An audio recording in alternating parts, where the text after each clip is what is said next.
దీవింపబడను. నువ్వు లోపలకు వచ్చినప్పుడు దీవింపబడతావు, వెలుపులకు వెళ్ళినప్పుడు దీవింపబడతావు. నీ మీద శత్రువులు పడినప్పుడు యెహోవా నీ ఎదుట హతమగునట్లు చేయను. వారు బయలుదేరి వచ్చి 7 త్రోవలు నీ ఎదుట నుండి పారిపోదురు. సహవాసం చేయకండి. వారు ఏదైనా పొరపాట్లు మాట్లాడిన వారితో మనం నోరు కలపకండి. ఇక్కడ అంతా కూడా దేవుడి కాపుదల మీకు ఉంటుంది. దేవుడు మిమ్మల్ని మీ చుట్టూ ఆయన కంచి వేస్తాడు. మీ బిడ్డల చుట్టూ తన కంచి వేస్తాడు. తన రక్తంతో కప్పుతాడు. తన బలమైన హస్తం మీ మీదకి వస్తుంది. తన శక్తి చేత మిమ్మల్ని నింపుతాడు. ఈరోజు మిమ్మల్ని దేవుడు దీవించి తన యొక్క రెక్కల నీడలోకి తీసుకొస్తూ ఉన్నాడు.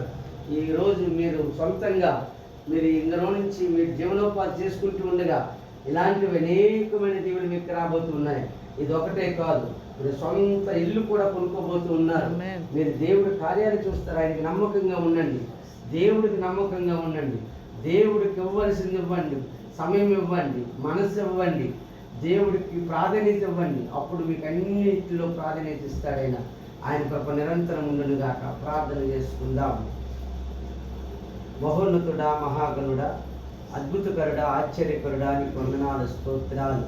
ఇదిగో నాయన, వరును తన యొక్క భార్య, తనకిచ్చిన తల్లిదండ్రులు, తనకిచ్చిన బిడ్డ, తనకిచ్చిన స్నేహితులు, తనకిచ్చిన సేవకులుగా కూడి ఉన్నాం తండ్రి. కారణం మీకు తెలుసు ప్రభువా. ఈ రోజు నుంచి వరును తన యొక్క జీవితంలో ఒక నూతన మెట్టు ఎక్కుతూ ఉండగా ఇది ఆశీర్వాదకరంగా మలచమని ప్రార్థిస్తున్నాను. అయ్యా, తన యొక్క జీవితంలో మీరు ఏ ఆశీర్వాదాలు ఇచ్చినారో అది ఈ రోజు నుంచే ప్రారంభించమని ప్రార్థిస్తున్నాను. అయ్యా, చేతి నిండా పని ఇవ్వండి, మనసు నిండా సంతోషాన్ని ఇవ్వండి, శరీరం అంతా ఆరోగ్యాన్ని ఇవ్వండి, హృదయం అంతా నీ వాక్యంతో నింపండి. అయ్యా, ఈ నేను వరుణు ద్వారా ఆ కుటుంబం అంతా ఆనందించాలి. వరుణు ద్వారా తన భార్య ఆనందించాలి. వరుణు ద్వారా తన బిడ్డ ఆనందించాలి. వరుణు ద్వారా తన తల్లిదండ్రులు ఆనందించాలి. వరుణు ద్వారా తన బంధువులు ఆనందించాలి.